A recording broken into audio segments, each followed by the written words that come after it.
So today we are going to see the third module, and for Cat 1 we have all the three modules 1, 2, and 3.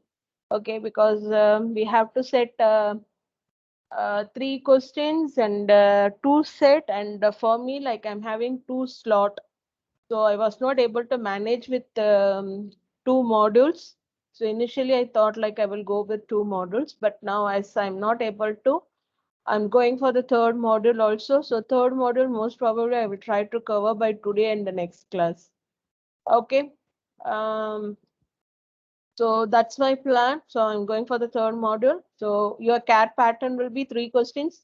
Each carries 10 mark, and there will be two sets which will be shuffled for you people. Okay, so that is the pattern. Just without wasting the time, I just want to go with the content. Is my screen visible for you people? Yes, ma'am. Yes, ma'am. Yeah. Yes. So elasticity of demand. This is the third model. Like third model, we will be looking into all the elasticity.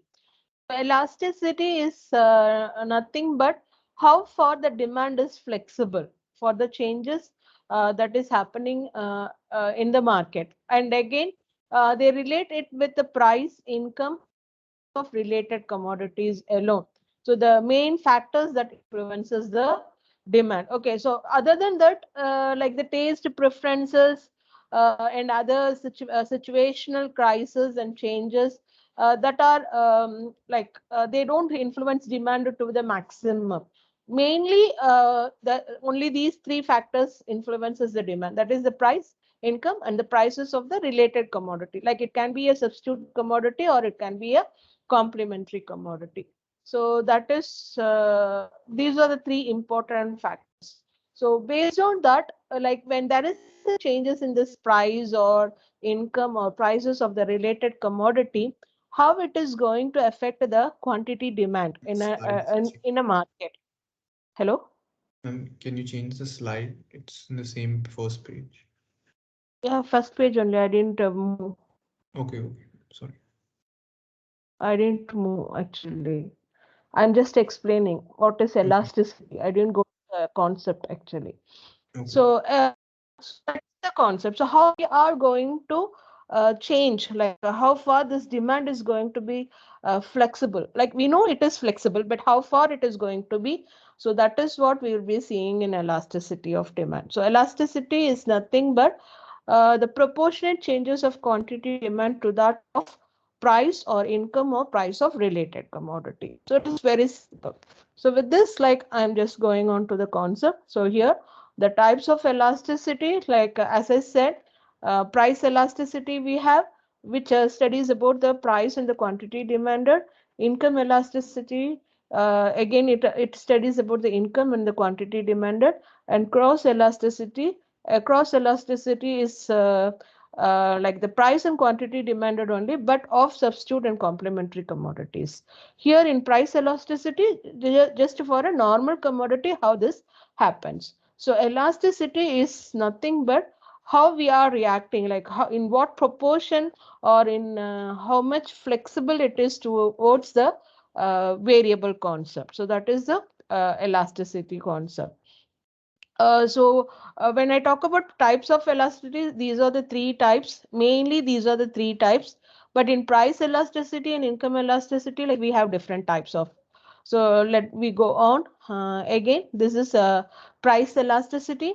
So price elasticity is nothing but it is defined as the proportionate changes in quantity demanded resulting from the proportionate changes in the prices. So in formula, like what I have marked it here in red, that is what the formula is. So price elasticity is nothing but the proportionate changes in quantity demanded to that of proportionate changes in the prices. So the same thing, like you can represent it in this format. As normally this division format, it will be a confusing one.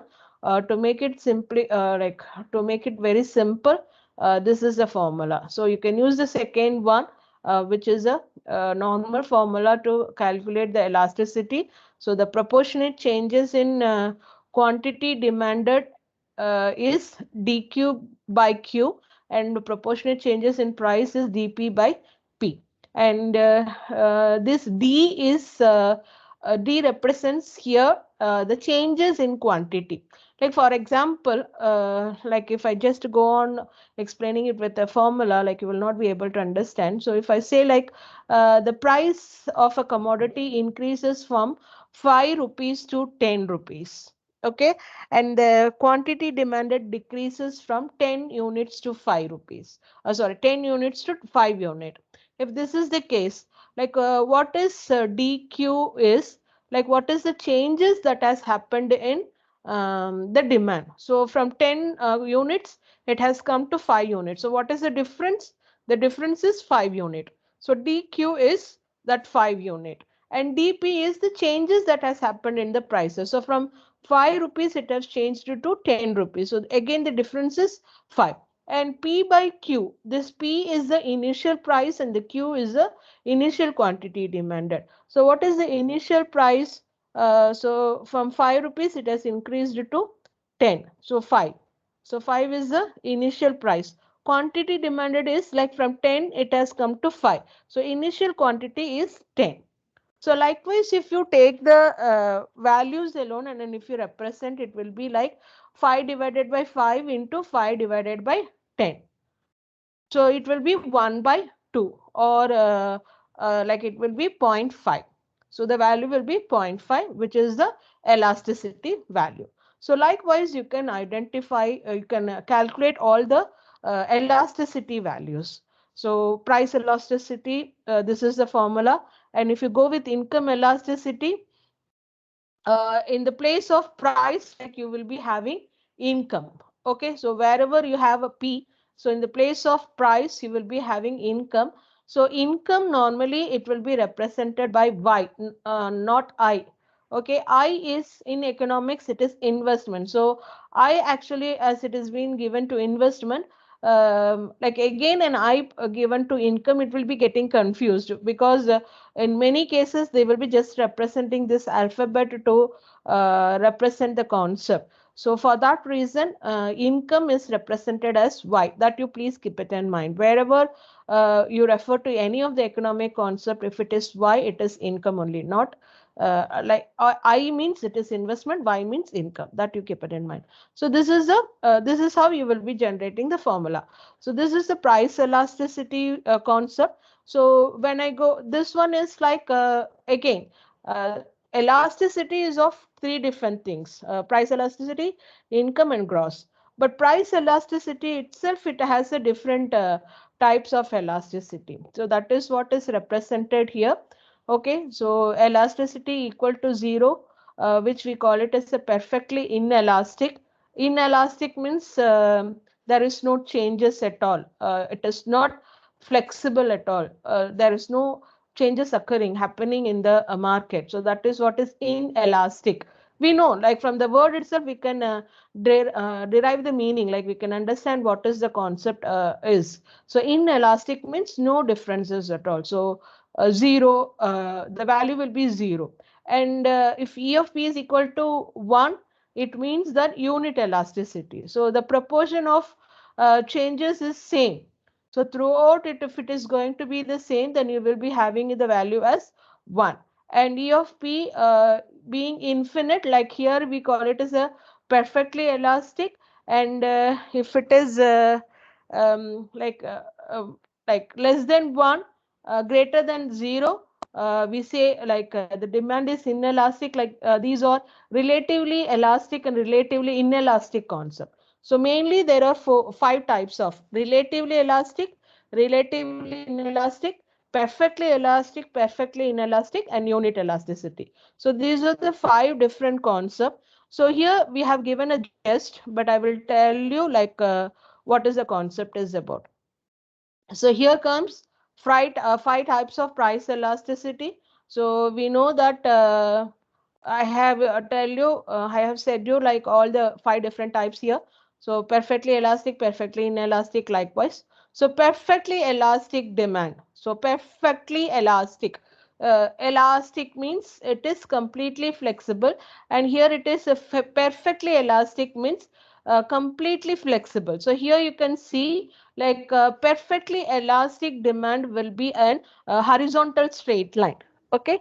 So this is an horizontal straight line, parallel to x-axis. We call it as an horizontal straight line. What this indicates is that whatever might be the prices, okay, or even if the price doesn't changes or a very slight changes happens in the prices, the quantity demand by the people will happen to an infinite level.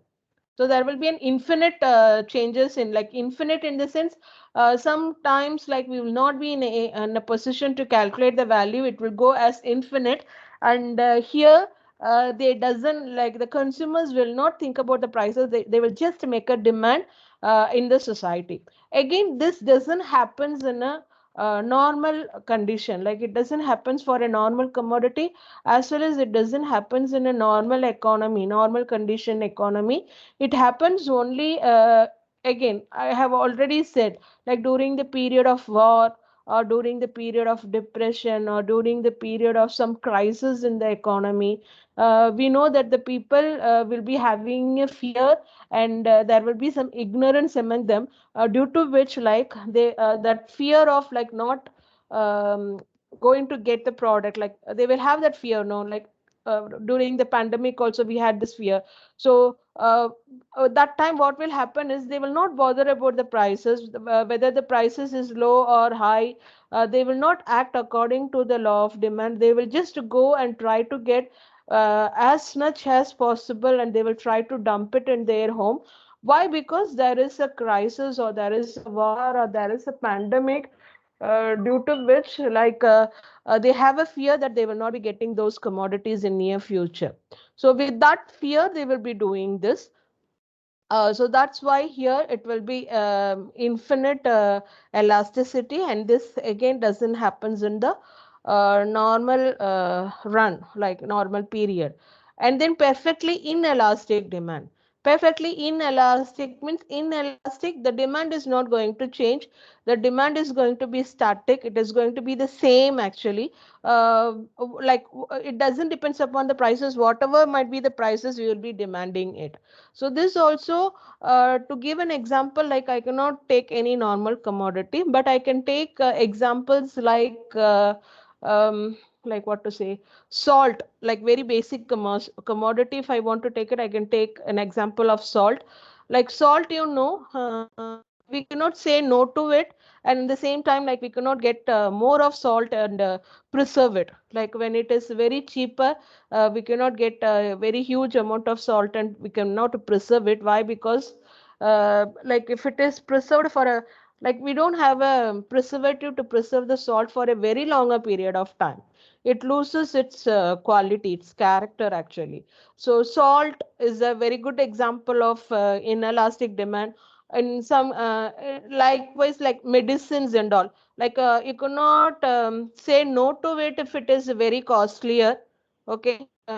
Because if it is needed, you have to get it. If not so, then you will be losing your life. So you cannot say no to it. In the same way, you cannot get it too much. When it is very low, you cannot get too much, and you cannot have a preservative.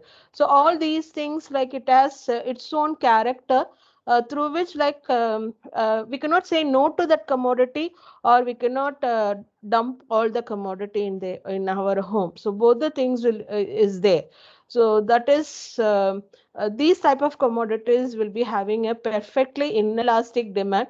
So the demand will be the same, like uh, for this month, if 1 kg of salt is needed, means 1 kg of salt will be bought by the household for like every month. They will not say no. Even if the 1 kg of salt is going to be 100 rupees, you will buy that. Even if it is 10 rupees, you will buy that. So as it is 100 rupees, you will not say no to it. Why? Because without salt, you cannot cook it. And in the same way, when it is very cheaper, you cannot buy it and you cannot store it. So salt cannot be stored for a very longer time. Or we don't have any other way of preserving it. So these products can be quoted as an example of a perfectly inelastic demand. Here the value will be zero. Why zero? Because whatever might be the changes in the price, the demand is going to be the same only. So it will be having a like zero as the value. So but these both things we cannot see in the normal like normal market. It happens like perfectly elastic happens in during the war time or during the crisis, and perfectly inelastic it happens to only very particular commodities. But again, if you take the normal commodities will be having these things. So relatively elastic, elastic means demand is changing. Okay, so relatively elastic means for a smaller changes in the prices, there will be a greater changes in the quantity demand. So here you can see, so the change in price is very small, P1 P2, the change in price is very small, whereas the quantity that we are demanding, it has changed to a very huge level. So D1 sorry, Q1 Q2 is the quantity demanded. So there is a huge change. This we call it as a relatively elastic. And in the same way, relatively inelastic means for a greater changes in the prices, there will be a small changes in the quantity demanded. Here you can see the P1, P2, the change in price is very huge compared to the Q1, Q2 quantity demand change. And unitary elasticity means you can see that both will be changing in the same proportion. So P1, P2, the price, how far the price has changed in the same proportion, the quantity is also getting changed. So this we call it as a unit, where here where the value will be equivalent to 1. And relatively elastic means relatively elastic, flexible. It will be having a value greater than 1, and relatively inelastic, it will be having a value less than 1. So that is the concept. So here in our problem we calculated, and we got a value as 0.5. So zero point 0.5 is less than 1. So we call this as a relatively inelastic demand curve. So likewise, based on the elasticity value, we can say whether it is an elastic, whether it is having an elastic demand or a inelastic demand. And normally, the one which is having a higher elastic value will be having a lower prices, and lower elastic value will be having a higher prices in the market. Okay, so that is also one of the characteristics. So likewise we can prove it. So this also please keep it in mind. It is not mentioned anywhere, but you can see that if any commodity is having a higher elastic value, that will be having a lower price, and lower elastic value will be having a higher prices. This is also, if you want, you can check it for any normal commodities. Okay, please again don't go for luxurious commodity, money, and all, where these law will not be working on. So these are types of price elasticity. So price elasticity are of these different types. While you are writing, you please see that you draw all these diagrams and explain the concept properly. And for me, like the diagrams should be clearly explained. If not so, even if we have given a good explanation, I will not consider it. Why? Because uh, in economics, diagrams plays an important role. So if your diagram itself is wrong, then I will think that you don't understand the concept. Okay, so please be sure in drawing the diagrams.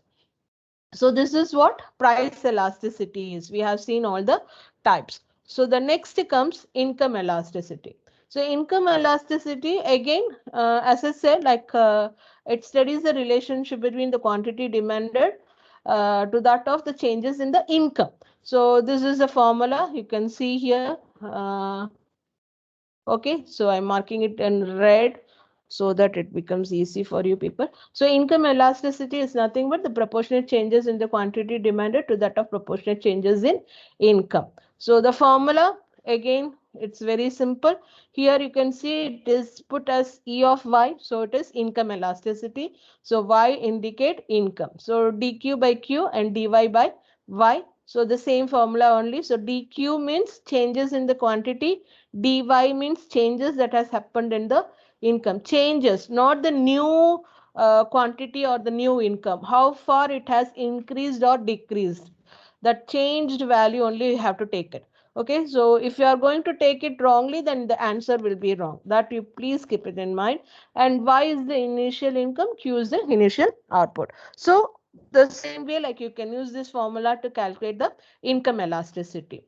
So again, as I was talking about the price elasticity, income elasticity is also of different types. Okay, so the first one is positive income elasticity, and keep it in mind, for income elasticity alone, as it shows the direct relationship between the income and quantity demanded, the demand curve will be an upward sloping curve. Okay, so here we have a positive income elasticity. So positive means it is sloping upward. Positive means when the income is increases, the quantity is demand is also increasing. That is the positive income elasticity. It happens for a normal commodity. Any normal commodity, like it will be having this positive income elasticity. Again, it can be of three different types. Okay, one is unitary income elasticity, where the income elasticity is equivalent to 1, and more than unitary income elasticity, where the elasticity value will be greater than 1, and less than unitary income elasticity, where the value will be less than 1. So that is what the income elasticity is. So here the diagram, if you take the diagrams are not there, this one shows an unit income elasticity. Okay, more than 1 means it will be slightly likewise, slightly bending towards the x-axis. That is, for a smaller changes in the income, greater changes in the quantity demanded will be there. Okay, and slightly likewise, if you have towards the y-axis, that is less than 1, which indicates that for a greater changes in the income, smaller changes in the quantity demanded is occurred. So both the things will happen. So that is the type. So more than unitary income elasticity means that line will be slightly bending towards the x-axis, showing a smaller change in the income resulting to a greater changes in the quantity demanded. And here less than means it will be towards the y-axis. So that if it is possible, please add that diagram also. Okay, and then negative income elasticity of demand. Negative income elasticity means like when there is a rise in the income, the demand for that commodity will be declining. So that is what negative income elasticity. So you can take Giffen paradox, Giffen goods as an example. So Giffen goods means I have already explained the commodity, the inferior commodity will be considered as a given commodity. So the poor people, those who are consuming inferior commodity, if their income increases, instead of consuming the inferior commodity, they will shift towards the superior commodity. So for that inferior commodity, the consumption will be less. That's why we call it as a negative income elasticity. So for given it happens. Here they have given as the millet could be inferior to wheat for the customer. But seriously, I'm not able to say this nowadays.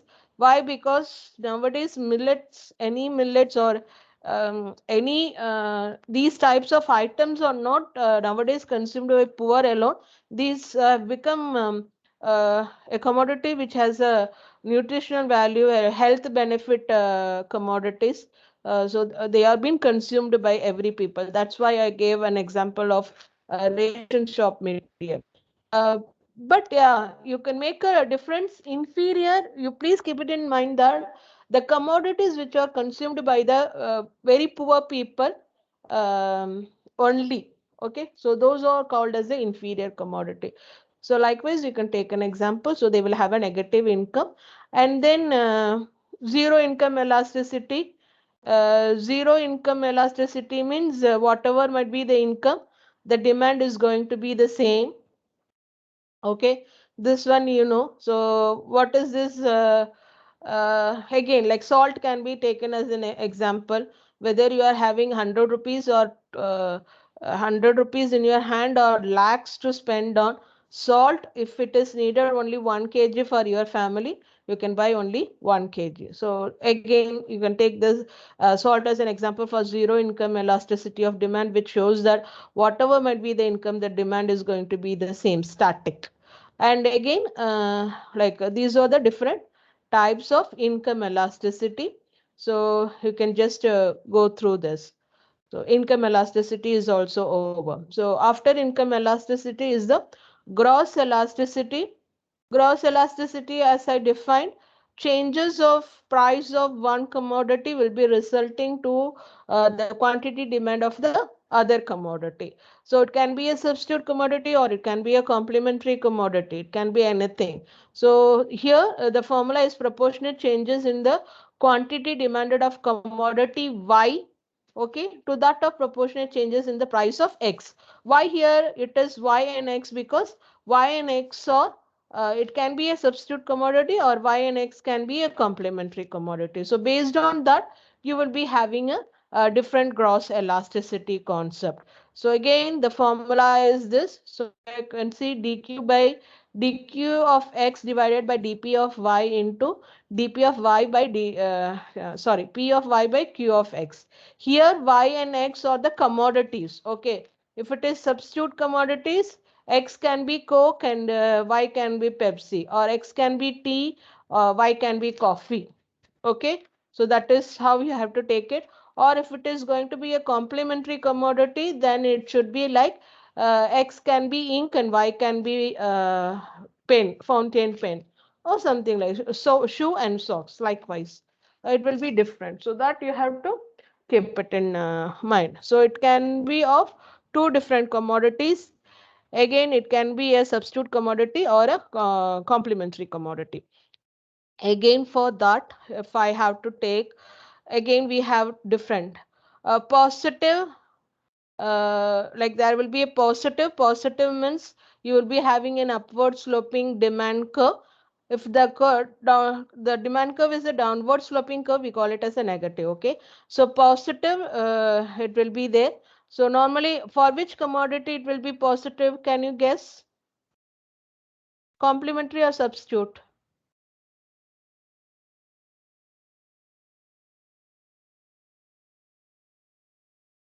Can Complementary, anyone ma'am. guess? Complementary, it will be positive or negative. If it is an upward sloping demand curve, it will be a complementary good or a substitute good.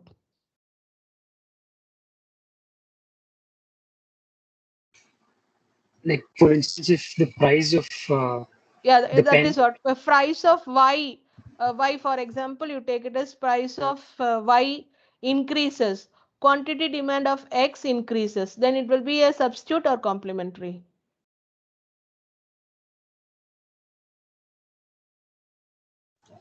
oh yeah, then it will be complementary, like tea and coffee.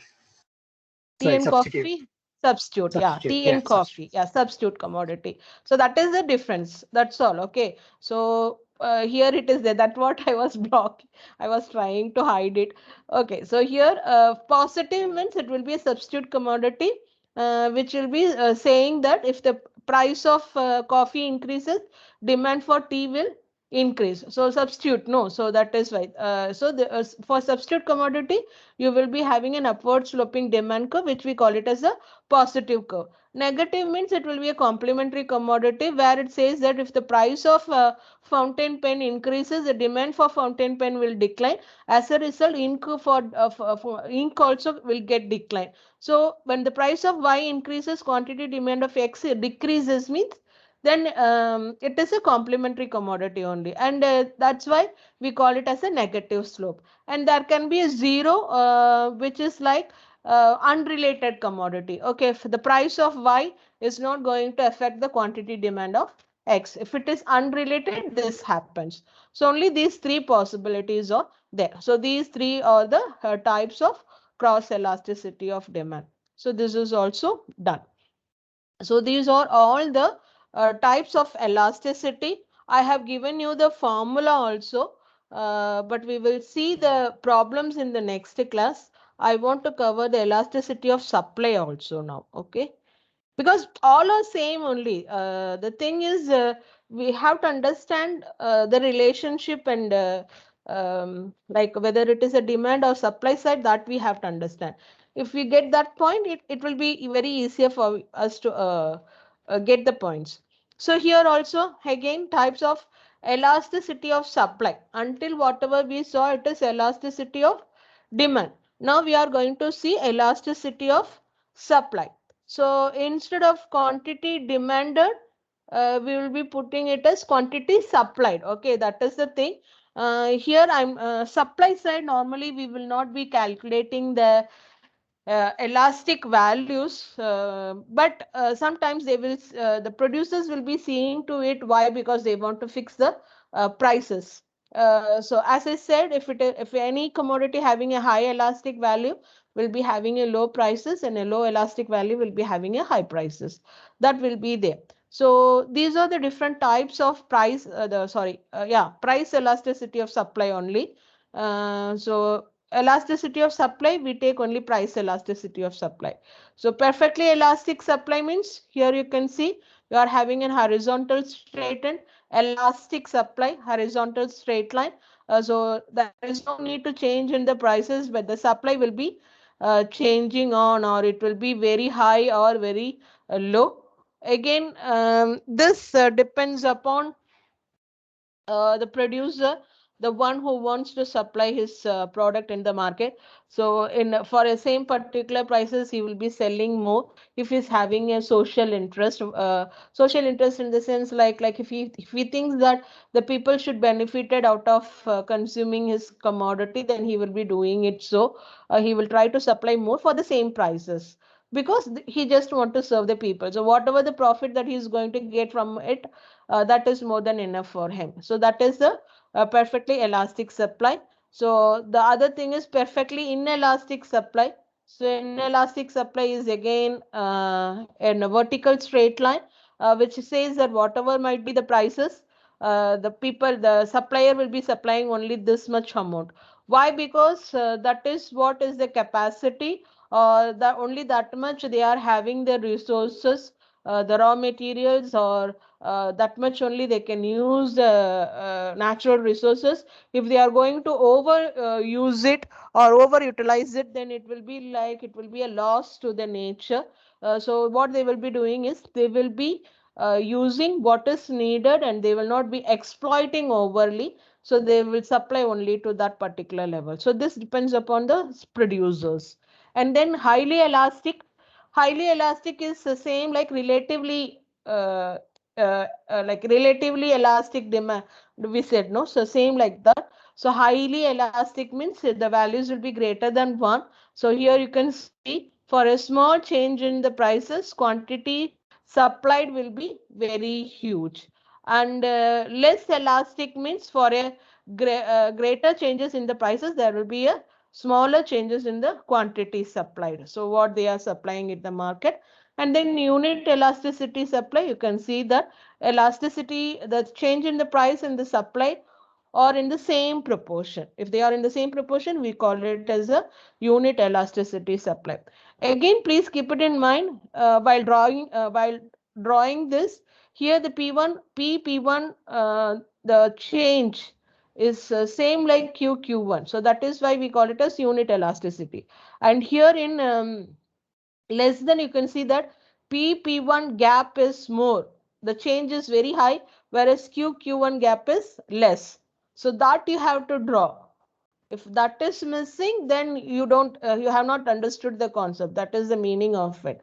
It is not like supply starting from this indicates that it is a less elastic supply. It doesn't means that. This variation should be shown actually properly. The supply curve can be in either form, but again supply curve should be an upward sloping curve. That also you have to keep it in mind. So where it should be upward sloping, where it should be downward sloping, all those things should be seen properly. And for the place of supply, if you are drawing demand, and in the place of demand, if you are going to draw the supply, I will not be giving marks. Please keep it in mind. Try to understand it. It will be seeming to be very easy, but when you are drawing in exam, or when you are giving your answer in exam, that time you will feel that it is difficult, or you will get confused and you will be drawing the wrong diagram. Okay, so that you please keep it in mind. And here you can see highly elastic also. It is not that it is above the origin. That is not the point. Actual point is that for a smaller changes in the price, there is a greater changes in quantity demanded. That you should express in the diagram. Okay, so these are the different types of elasticity of supply. So now we have seen elasticity of demand. Sorry, generally what is elasticity? So elasticity of demand is of three different types: price elasticity, income elasticity, and gross elasticity. In each thing we have different types of elasticities. So that you have seen, and then elasticity of supply also you have seen. So all these things please keep it in mind, and the formulas also you please keep it in mind.